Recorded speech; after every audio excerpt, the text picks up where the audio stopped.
जब राग को कषाय कहा है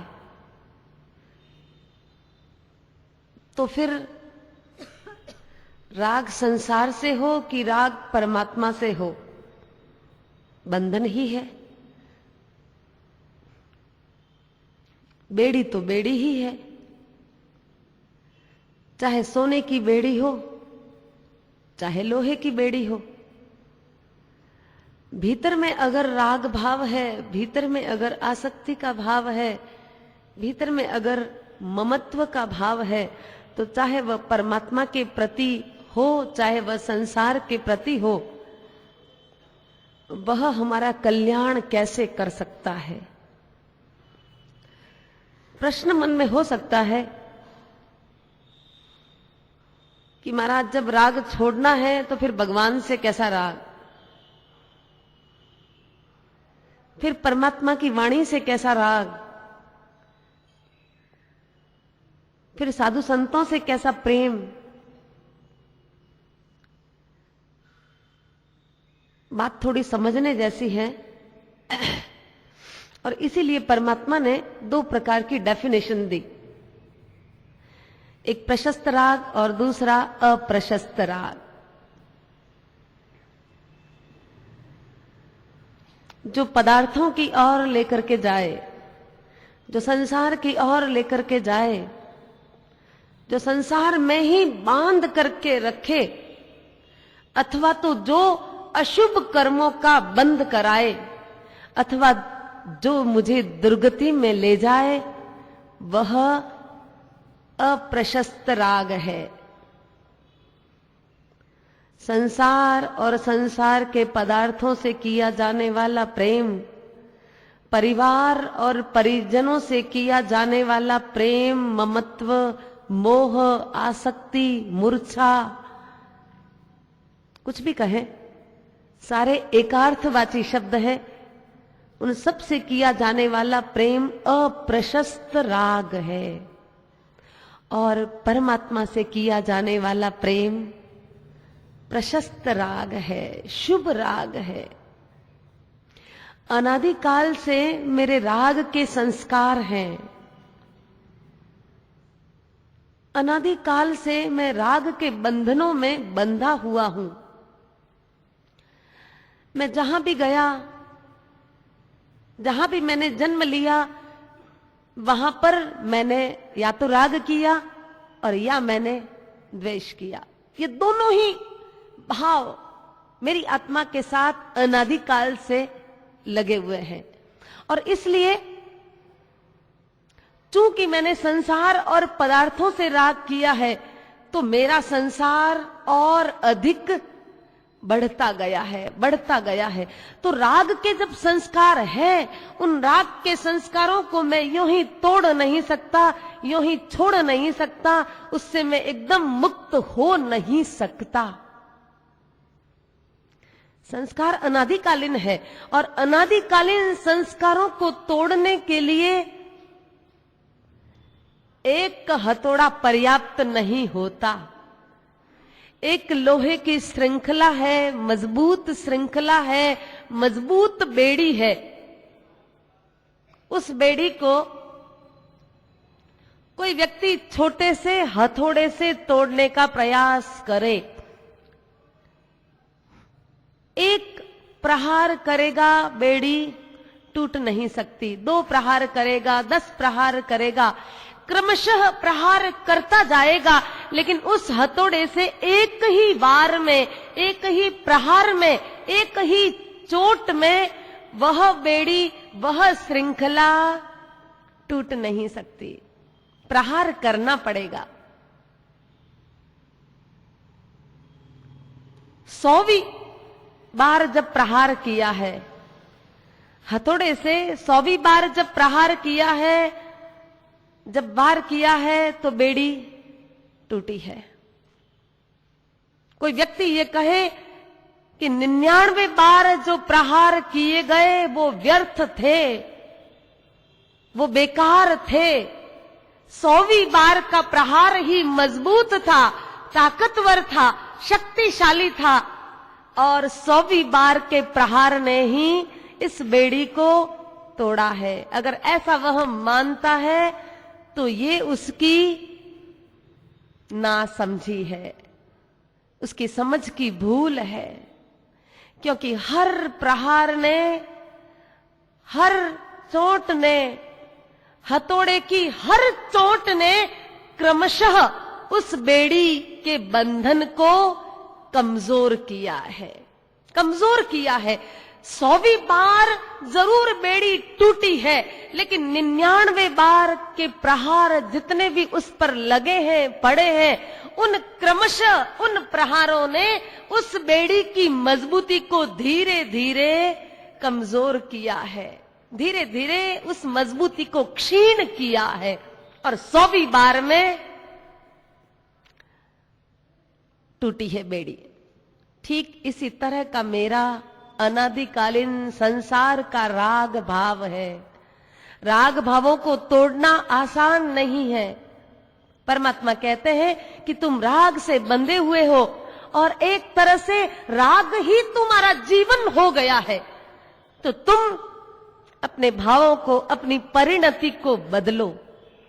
तुमने प्रेम किया है संसार के पदार्थों से, प्रेम का आधार चाहिए तुम्हें, प्रेम का आलंबन चाहिए तुम्हें। अभी वो दशा नहीं है कि हम अप्रमत्त दशा प्राप्त कर सके, अभी वो हमारी परिणति नहीं है कि हम संपूर्ण रूप से वैराग्य दशा को प्राप्त करके श्रेणी का आरोहण कर सके।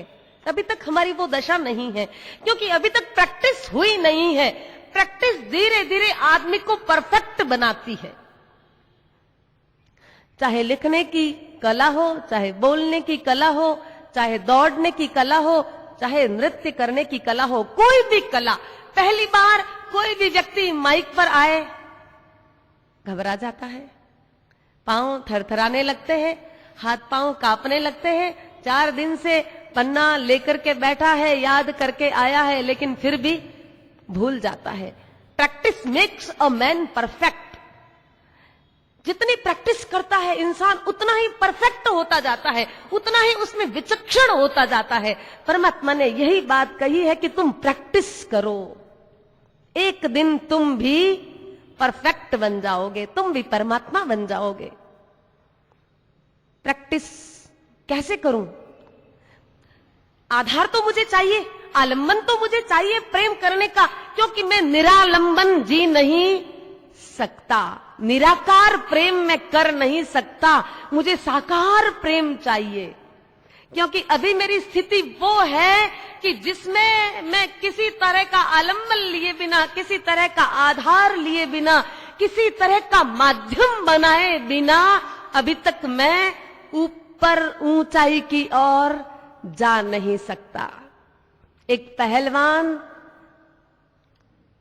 कुश्ती करने वाला पहलवान, जिसने अपने शरीर को साधा है, संपूर्ण रूप से अपनी बॉडी को इतना फ्लेक्सिबल बनाया है, इतना घुमावदार बनाया है कि वो चाहे तो 2 फीट 5 फीट ऊंची छलांग लगा सकता है और ऊंचाई से जंप लगाए तो वह पहली मंजिल में डायरेक्ट बिना सीढ़ियों का सहारा लिए भी पहुंच सकता है। लेकिन जिस व्यक्ति ने कभी योग अपने जीवन में किया नहीं, प्राणायाम कभी अपने जीवन में किया नहीं, व्यायाम कभी अपने जीवन में किया नहीं, शरीर अकड़ा हुआ है, नसें जकड़ी हुई है, और उस व्यक्ति को कोई कहे कि जरा जंप लगाओ, 4 सीढ़ी का भी जंप नहीं लगा सकता। पहली मंजिल पर जो पहुंचना तो बहुत दूर की बात है।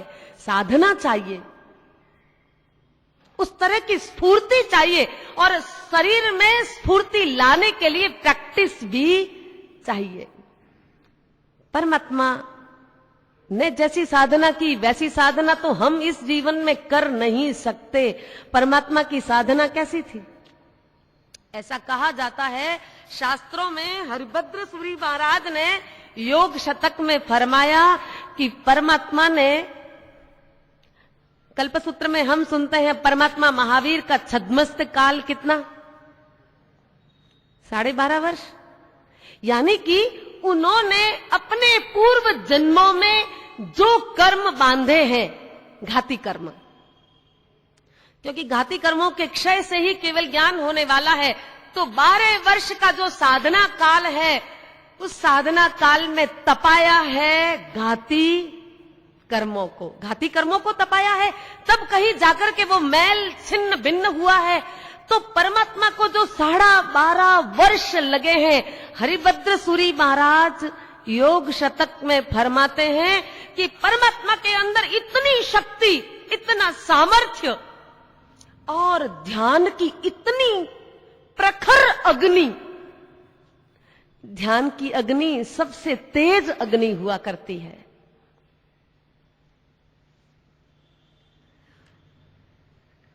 और इसीलिए तो प्रतिक्रमण में कायोत्सर्ग की व्यवस्था है कि आपका ध्यान सधे।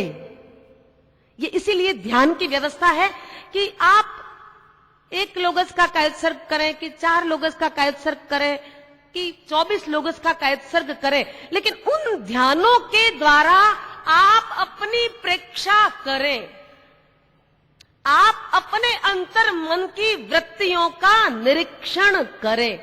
अभी तक आपको कहां पता है कि आप किस संपदा के स्वामी हैं? पता नहीं है। हमारा ये शरीर अनंत ऊर्जा का भंडार है, अनंत ऊर्जा का। परमात्मा महावीर के शरीर में और मेरे शरीर में, उनके बनावट में और मेरी बनावट में कोई फर्क नहीं है। ऐसा नहीं था कि परमात्मा के कोई 4 पांव थे, कि 4 हाथ थे, कि 4 आंखें थी, कि 2 नाक, 4 कान, ऐसी कोई व्यवस्था। जैसी शक्ल सूरत, जैसी बनावट, जैसी आकृति मेरी है, वैसी की वैसी परमात्मा की भी थी। शरीर भी यही था। परमात्मा का शरीर कोई वैक्रिय शरीर नहीं था, कोई प्लास्टिक का शरीर नहीं था कि संगम ने खीर पकाई तो परमात्मा को दर्द नहीं हुआ, ऐसा नहीं था। लेकिन ध्यान के द्वारा अपने आप को, अपने विचारों को, अपनी मनस्थिति को साधना होता है। आपको पता है हमारे शरीर में ऊर्जा के भंडार कहां कहां है? पता है आपको? हम तो लकीर के फकीर बने हुए हैं। केवल और केवल जो रास्ता हमें बताया गया है, केवल उस लकीर को पीट रहे हैं। केवल देखा देखी करना हमारी प्रवृत्ति है कि व्याख्यान में सब जाते हैं तो मुझे भी जाना है, नहीं जाऊंगी तो आस पड़ोस वाले क्या कहेंगे, अरे चौमासे के दिन आए हैं, सावन का महीना चल रहा है और इन दिनों में भी तुम्हें 1 घंटा निकालने की फुर्सत नहीं है। अरे आस पड़ोस वाले मुझे बड़ी घृणा से देखेंगे, 24 घंटे काम, 24 घंटे काम, क्या संसार का काम लगा रखा है 24 घंटे, चलो 1 घंटा प्रवचन में तो मैं चली जाती हूँ, थोड़ा सबसे मिलन भी हो जाता है, गेट टुगेदर हो जाता है ना।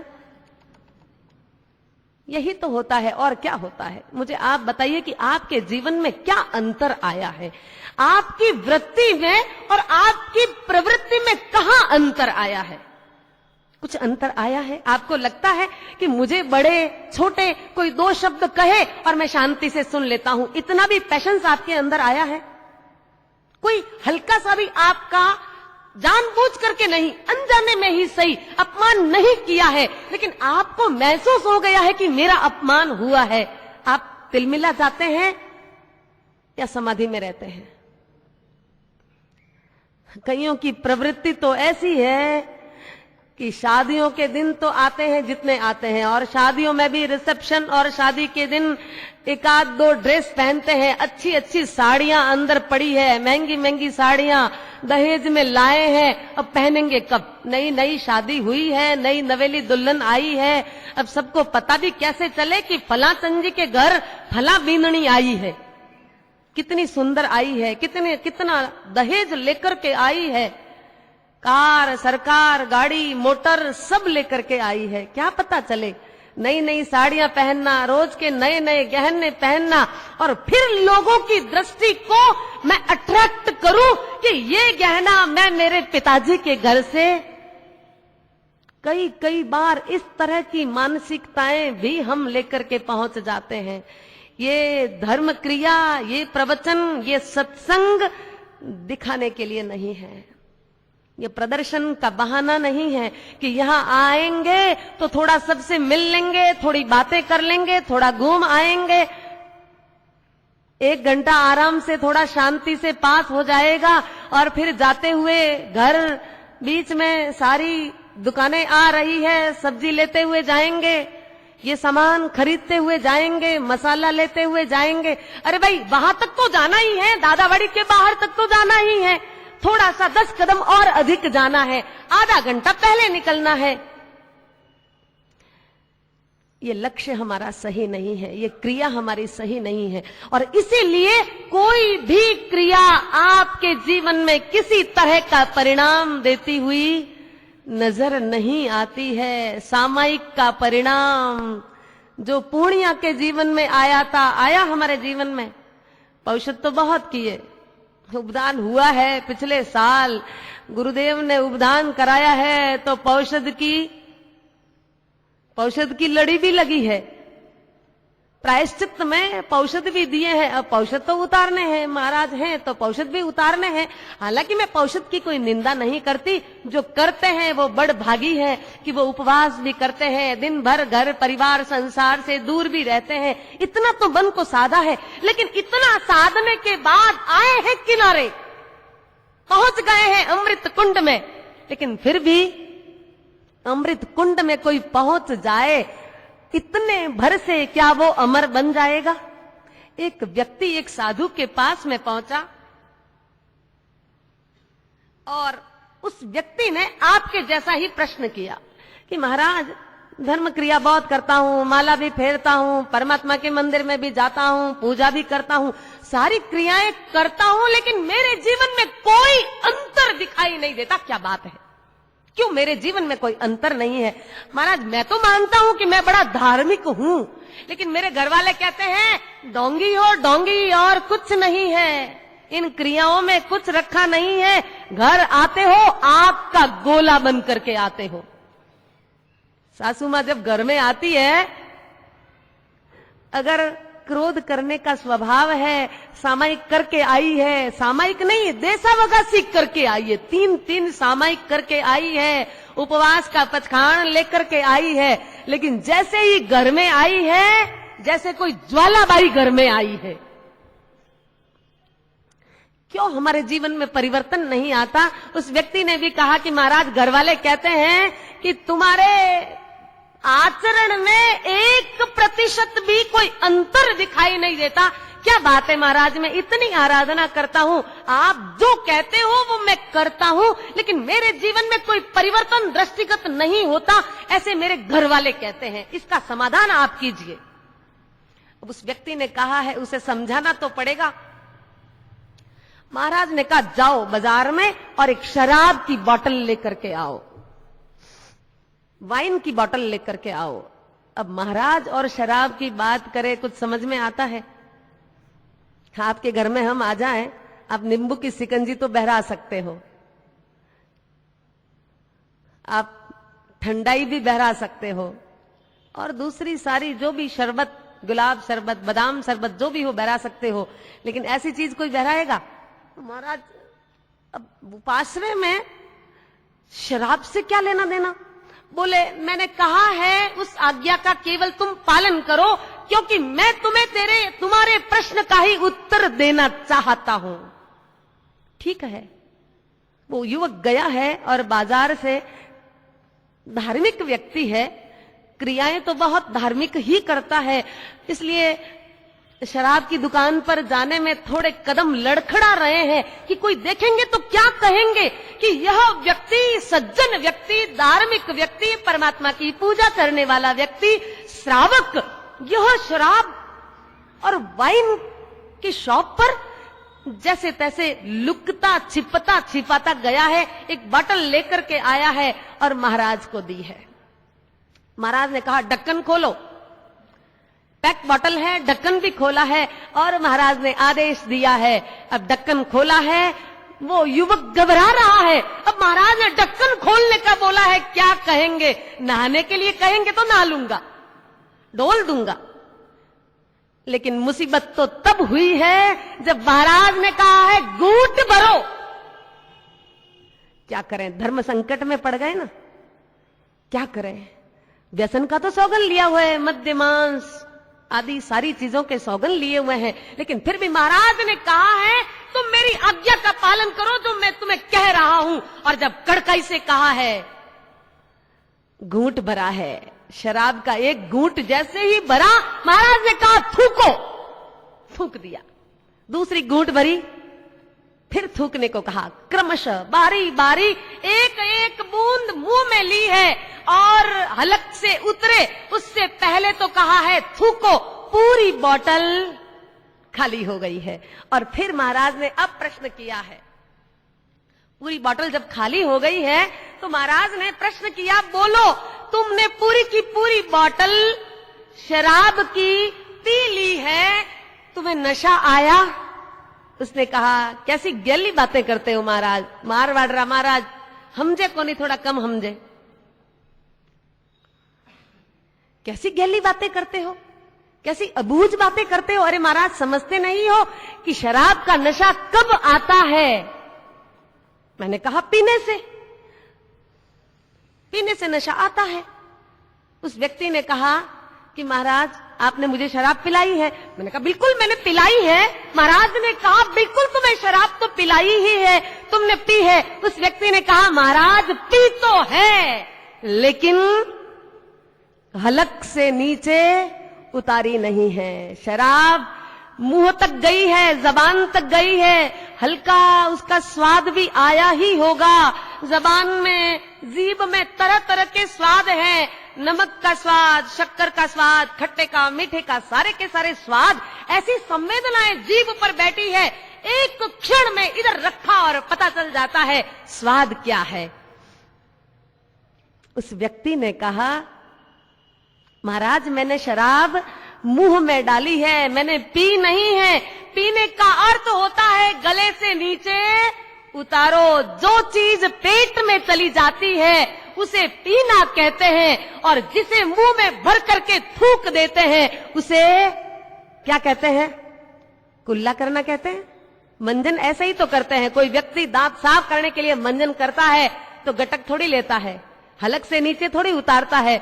जो भी व्यक्ति कॉलगेट से अथवा तो किसी भी पेस्ट से कि काला मंजन कुछ भी करे, दांत घिसता है और दांत घिसने के बाद जीभ पर हल्का हल्का स्वाद जरूर आता है, लेकिन फिर भी हलक से नीचे एक बूंद भी उतरने नहीं देता। जैसे ही मंजन पूरा हुआ थूक देता है, कुल्ला करके सारे के सारे मुंह को, दांतों को साफ कर देता है। महाराज मैंने भी ऐसा ही किया है, मैंने शराब नहीं पी है। यूं कह सकते हो कि मैंने शराब से केवल कुल्ला किया है, केवल मुंह में भरा है फिर थूका है, मुंह में भरा है फिर थूका है। महाराज ने कहा तुम्हें तुम्हारे प्रश्न का अब जवाब मिल गया होगा। उस व्यक्ति ने कहा महाराज ये आपकी पहेलियां मेरी समझ में नहीं आती, आप रहस्योद्घाटन कीजिए, आप समझाइए बात क्या है। इस तरह की पहेलियां न बुझाइए महाराज, मुझे सच्चाई से रूबरू कीजिए। और उस व्यक्ति को महाराज ने कहा देख, जैसे शराब तूने पूरी बोतल, पूरी की पूरी बोतल तूने कुल्ला भर भर के, चुल्लू भर भर के मुंह में डाली, दो दो घूंट लिए और फिर तूने थूके, घूंट लिए, थूके। शराब का असर और शराब की मदमस्तता तुम्हारे भीतर में इसलिए नहीं आई क्योंकि तूने शराब को हलक से नीचे नहीं उतारा। हलक से नीचे उतारा होता तो तू मेरे पास न होता, फिर तू सड़क पर झूम रहा होता। तू सड़क पर अथवा तो कहीं रोड के किनारे पड़ा होता, कहीं किसी गंदी नाली में पड़ा होता, लेकिन तू तो बिल्कुल होश में है, तू तो बिल्कुल भान में है। इसका अर्थ है कि तूने शराब को अपने हलक से नीचे नहीं उतारा। बस यही तुम्हारे प्रश्न का समाधान है। क्रिया तुम सारी की सारी करते हो, लेकिन वो क्रिया कैसी है? हमारी क्रियाएं कैसी है? उपवास, अयंबिल, एकासना, वियासना, सामायिक, सारी की सारी क्रियाएं तो हम करते हैं, लेकिन क्रियाओं को हम वैसे ही ऊपर ऊपर से करते हैं जैसे शराब के घूंट को मुंह में भरते हैं और फिर थूक देते हैं। शराब तभी बेहोश करती है जब गले से नीचे उतरती है। गोली भी तभी हमारी बीमारी को दूर करती है जब पेट में चली जाती है। शराब बेहोश कर नहीं सकती, क्रिया भी जब तक मेरा प्राण नहीं बनती, जब तक मेरी आत्मा के अंदर नहीं उतरती, तब तक वो क्रिया मेरे लिए जीवन के रूपांतरण का आधार नहीं बनती। जीवन का रूपांतरण चाहिए। पदार्थों के प्रति जो मेरा प्रेम है, वह पदार्थों के प्रति हो रहे प्रेम को मैं परमार्थ के प्रति जोड़ूं। प्रशस्त राग और अप्रशस्त राग, ये दो प्रकार के जो राग हैं, एक अशुभ राग है, एक शुभ राग है। पदार्थों के प्रति किया जाने वाला प्रेम कैसा है? पदार्थों के प्रति, संसार के साधनों के प्रति किया जाने वाला प्रेम ऐसा है कि जिसको पाने के बाद पाने की इच्छा कभी समाप्त नहीं होती। वह है पदार्थ का प्रेम। अनंत जन्मों में पदार्थों को पाया, अनंत जन्मों में सुख के साधनों को भी पाया, सुंदर से सुंदर शरीर को भी पाया, सुख को भी पाया, सारी की सारी चीजें मैंने पाई संसार की, लेकिन फिर भी मुझे तृप्ति क्यों नहीं हुई? समाधि क्यों नहीं मिली? शांति क्यों नहीं मिली? क्योंकि पदार्थ कभी आपको सुख दे सकते हैं। कोई व्यक्ति आग लगाए और आग बुझने को आए, समाप्त होने को आए, उससे पहले उसमें लकड़ियां डाल दे और फिर आग बुझे नहीं, इसलिए लकड़ियां डालता जाए, डालता जाए, डालता जाए। क्या आग कभी बुझेगी? आग तो तब बुझेगी कि जब उसमें लकड़ी डालना। आग चाहती है कि मुझे मिले और मैं तृप्त हो जाऊं, और जैसे जैसे उसे मिलता है ईंधन, आग को चाहे पेट्रोल मिले, चाहे डीजल मिले, चाहे कोलसा मिले, चाहे लकड़ी मिले और चाहे कोई भी चीज मिले, लेकिन आग को जो भी मिलता है उसे भस्मीभूत करती जाती है, उसे खा जाती है, उसे समाप्त कर देती है। यूं कहना चाहिए उसे उद्रष्ट कर लेती है और वह भस्म बन जाता है। आग को जितना भी डालोगे, जितना भी डालोगे, आग कभी तृप्त होने वाली।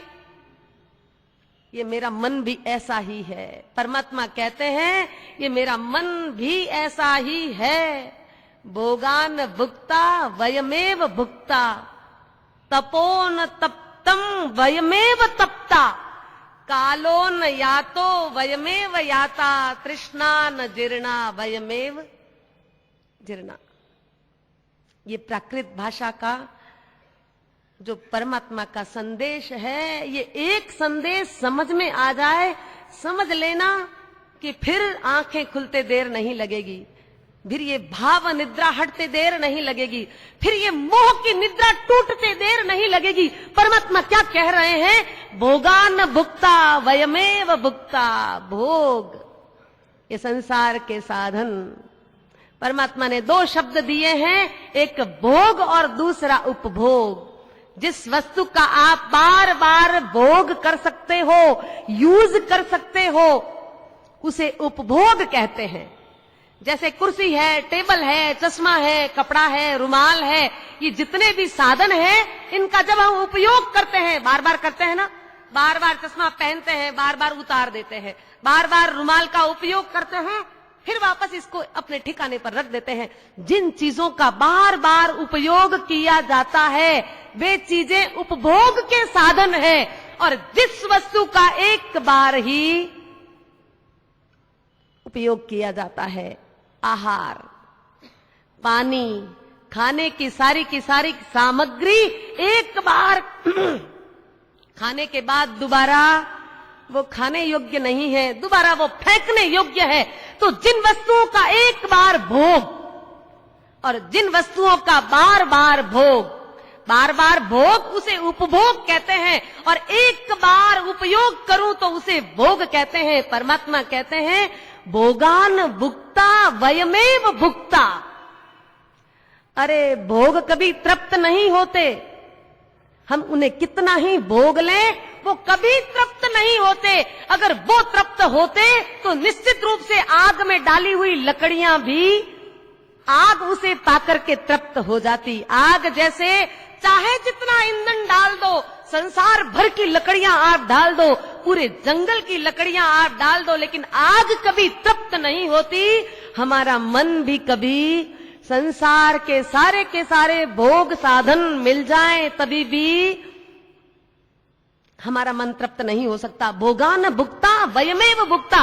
अरे भोग कभी तृप्त नहीं हुए, भोगों को भोगते भोगते हम ही भोग लिए गए। देखना आप, संसार चालू हुआ था हमारा पहले वर्ष से, और यूं करते करते बचपन, यौवन, बुढ़ापा, और बूढ़ा लाठी टेक कर चल रहा है और एक दिन चलता चलता गिरता है और पहुंच जाता है श्मशान में। शरीर जीर्ण शीर्ण हो गया। संसार के सारे साधनों को भोगने की इच्छा थी, जितना मिला उतना भोगा, लेकिन भोगने के बाद क्या तृप्ति हुई? स्वयं ही भोग लिया गया, स्वयं लकड़ियों के भोग का साधन बन गया, स्वयं संसार, स्वयं श्मशान में पहुंच गया, स्वयं आग में पहुंच गया। तपो न तप्तम वयमेव तप्ता। अरे संताप कहां संतप्त होता है, हम ही तप्त होते हैं, हम ही संसार के दुखों से तप्त होते हैं। तृष्णा न जीर्णा वयमेव जीर्णा, कालो न यातो वयमेव याता। हम सोचते हैं कि 1 घंटे का समय है, थोड़ा टहल आऊं, थोड़ा घूम आऊं। अप्रैल मई जून का महीना आया है और बच्चे फ्री हैं, स्कूलें बंद है, और इन दिनों में घूमने की इच्छा हो रही है, थोड़ा टाइम पास कराऊं। व्यक्ति 12 घंटे में भी 1-8 घंटे का टाइम तो कहीं न कहीं जैसे तैसे पास कर ही लेता है।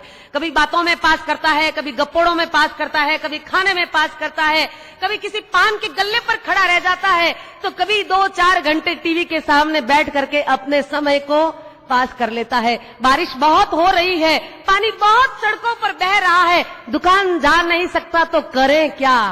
मन होता है कि एक आध सामयिक कर लूं, एक नवकार मंत्र की माला फेर लूं, थोड़ा सा परमात्मा को याद कर लूं, थोड़ा सा स्वाध्याय कर लूं। मन होता है, कभी खोलता है, रिमोट दबाया, खोली टीवी और कर दी फिल्म चालू, 3 घंटे की तो गई।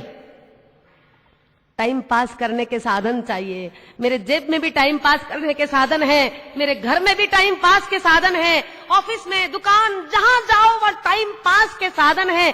अरे तुम क्या टाइम पास करोगे? क्या हमारी औकात है कि हम टाइम पास करेंगे? ये टाइम, ये समय तो बह रहा है, ये नदी तो बह रही है। एक दिन ऐसा आएगा, एक तारीख ऐसी आएगी, एक बार ऐसा आएगा, और घड़ी का कांटा 12 घंटे 24 घंटे जो चलता है, किसी एक नंबर पर पहुंचेगा और हम पास हो जाएंगे, हम इस संसार से विदा हो जाएंगे। तू क्या टाइम पास करता है? टाइम तेरे को पास कर रहा है, और हर बीतता घंटा तुम्हें जगा रहा है, घंट बजा रहा है। जागो, समय नहीं है, समय नहीं है। गाड़ी कभी भी आ सकती है। दिल्ली की गाड़ी, बॉम्बे की गाड़ी, कलकत्ता, चेन्नई की गाड़ी का टाइम तो फिक्स है कि गाड़ी 6 बजे, 8 बजे, 12 बजे, 24 बजे आएगी। टाइम फिक्स है उसका तो, और इसलिए हम तैयारी करके रहते हैं। लेकिन ये मृत्यु की गाड़ी, ये यमराज की गाड़ी, ये मौत की गाड़ी, सिटी तो कब की बज चुकी है, कितनी सिटियां बज चुकी है, कितने ढोल नगाड़े बज रहे हैं। जागो, जीवन के हर कदम पर तुम्हारे जीवन में सिटी बज रही है, तुम्हें एक तरह से सावधान किया जा रहा है। जाग जाओ, अब तो कभी भी गाड़ी आ सकती है। हमारे जीवन की सबसे बड़ी विडंबना यही है कि प्लेटफॉर्म पर आने वाली ट्रेन की समय तालिका हमें सब पता है, और हम बिल्कुल सामान लेकर के तैयार हैं। गाड़ी आएगी, 1 मिनट रुकेगी, मैं घुस जाऊंगा। लेकिन ये मौत की गाड़ी तो ऐसी है, आएगी जरूर, ये पता है सबको, लेकिन कब आएगी पता है? और जिसका पता नहीं है कि कब आएगी, तो फिर उसे पास करने की कोशिश और पास करने का बहाना तुम कैसे बना सकते हो? तुम्हें तो तैयार रहना है हर क्षण, जागते हुए भी, सोते हुए भी, भूखे भी, खाते भी, प्यासे भी, लेटते हुए भी, कुछ भी करते हुए तुम्हें जागृत रहना है कि मेरे मनुष्य जीवन के प्लेटफॉर्म पर मृत्यु की गाड़ी कभी भी आ सकती है। कालो न यातो वयमेव याता, तृष्णा न जीर्णा वयमेव जीर्णा। देखो परमात्मा ने कितनी गहरी बात कही है। ये तृष्णा, ये कैसी है तृष्णा? ये इच्छा,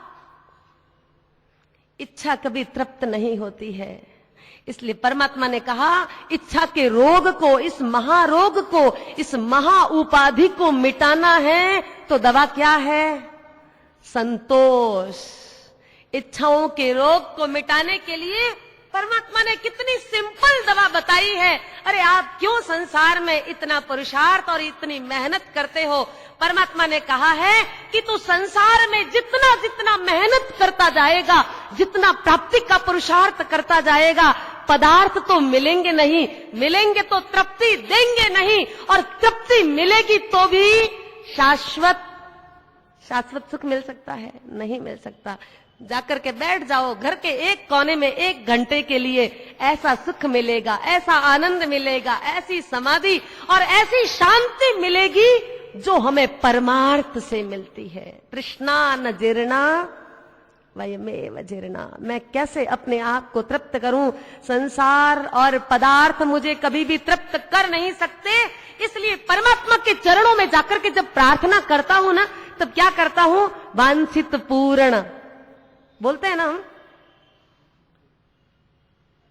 सब इच्छाओं को पूरने वाले हैं। परमात्मा इच्छाओं को, कामनाओं को, मेरे जितने भी भाव हैं, जितनी भी मेरी कामनाएं हैं, जो भी मैं प्राप्त करना चाहता हूं, परमात्मा उसे मुझे प्रदान करने वाले हैं। हकीकत में अर्थ ये नहीं है परमात्मा वीतराग है। परमात्मा तुम्हारी कामना पूर्ण नहीं कर सकते, भैरू जी कर सकते हैं, पद्मावती कर सकती है, और इसीलिए तो दर दर भटकते हैं भिखारी बन करके। इसीलिए भटकते हैं, कभी रामदेव के पास जाते हैं, कभी महादेव के पास जाते हैं, कभी किसी मठ पर जाते हैं, मजार पर जाते हैं, कभी कहीं माथा टेक आते हैं। यहाँ फोगट में प्रवचन जिनवाणी सुनने को मिलती है, और कहीं पैसे में 100-200 रुपए में गांव के बाहर कोई बाबा आया है, राखड़ी करता है, ऐसा धागा और ऐसी बसनी देता है कि जिससे मेरे शरीर में कभी कोई रोग नहीं आए, मेरी ऑफिस में कभी कोई घाटा नहीं लगे। भीड़ कहां लगेगी? भीड़ तो उस बाबे के पास वहीं लगेगी, क्योंकि मैं चाहता हूं कि मेरे जीवन में किसी तरह का नुकसान नहीं हो, लेकिन मेरी आत्मा का नुकसान जो हो रहा है, परमात्मा की वाणी जब सुनने को मिलती है कि जीवन का नुकसान उसकी तो भरपाई हो जाएगी, लेकिन इस जीवन में आत्मा का जो नुकसान, उसकी भरपाई कहां से होगी? चले गए त्रियंच में भरपाई कर पाओगे? परमात्मा के दर्शन करने के लिए कोई जानवर, कोई पशु आना भी चाहे, कोई आने देता है? एक डंडा मार करके बाहर निकाल देता है। कुत्ता हो कि कोई भी हो, छोटा मोटा जीव चाहे कि मैं परमात्मा के दर्शन करूं, कर नहीं सकता। सामयिक करूं, कर नहीं सकता। प्रतिक्रमण करूं कि उपवास करूं कि नवकारसी का पचकाण करूं, कर नहीं सकता। मैं जागूं, परमात्मा की देशना मुझे जगा रही है। पदार्थ नहीं, परमार्थ चाहिए। पदार्थों की आसक्ति कभी तृप्त नहीं कर सकती, और परमात्मा इच्छा पूर्ण नहीं है, वांछित पूर्ण भी नहीं है। क्या है परमात्मा? पता है आपको? कई स्तवनों में हम गाते हैं, तू तो सारी इच्छाओं को पूरी करने वाला है, संसार की सारी कामनाओं को तृप्त करने वाला है। ऐसा हम गाते हैं ना, कई बार ऐसा स्तवनों में गाते हैं, लेकिन हकीकत में उसका अर्थ क्या है? हमने उस अर्थ को अनर्थ कर दिया है। अर्थ उसका है कि परमात्मा का प्रेम और परमात्मा की भक्ति मेरी इच्छाओं को तृप्त नहीं करती, मेरी इच्छाओं को समाप्त करती है। सबसे बड़ी बात यही है। इच्छाओं को तृप्त आज किया है, कल इच्छा जगेगी। इच्छाऊ आघास समा अनंतिया। एक इच्छा तृप्त हुई कि दूसरी इच्छा जगेगी। एक इच्छित कार्य पूरा हुआ कि दूसरा जगेगा। एक चीज मिली कि फिर दूसरी चीज को पाने की तमन्ना रहेगी। आज मैंने इस साड़ी की प्रिंट देखी है तो मुझे वो साड़ी चाहिए, लेकिन कल उस साड़ी का अट्रैक्शन खत्म, कल उस गहने का अट्रैक्शन खत्म, कल उस भोजन का अट्रैक्शन खत्म। अरे जो मकान बनाया है बहुत सोच समझ करके, बढ़िया मनोरथ से बनाया है और बहुत पैसा लगाया है, लेकिन साल 2 साल के बाद में पड़ोसी का मकान अच्छा बना कि वो ही मकान, अट्रैक्शन खत्म। संसार की कोई भी पदार्थ, कोई भी वस्तु ऐसी है कि जो आपकी इच्छा को तृप्त कर सके, नहीं है। परमार्थ, परमात्मा तो ऐसे हैं कि जो इच्छाओं को पूरा नहीं, इच्छाओं को समाप्त करते हैं। और ये रोग एक बार समाप्त हो गया जड़ मूल से, तो फिर किसी इच्छा को तृप्त करने की कोई बात ही नहीं रहेगी। मुझे इच्छा ही नहीं चाहिए, इच्छा का रोग ही नहीं चाहिए। कोई व्यक्ति ये कहे कि कैंसर का रोग आए, फिर उसका मैं बढ़िया से बढ़िया उस डॉक्टर के पास निदान कराऊं, तो कैंसर का रोग चाहिए ही किसे?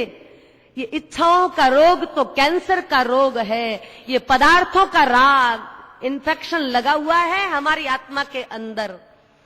पदार्थों के प्रति प्रेम ये सबसे बड़ा इन्फेक्शन है, और जब तक ये इन्फेक्शन खत्म नहीं होता तब तक हमें हमारे भीतर में भरे हुए सुख के जो कुंड हैं, अमृत के जो कुंड हैं, उनकी पहचान हो नहीं सकती। एक एक कुंड ऐसा है कि भीतर झांक लो, पालो भीतर, देख लो उसका सौंदर्य, तो फिर बाहर कुछ भी पाने की आकांक्षा, कुछ भी पाने की अभिलाषा नाबूद हो जाएगी।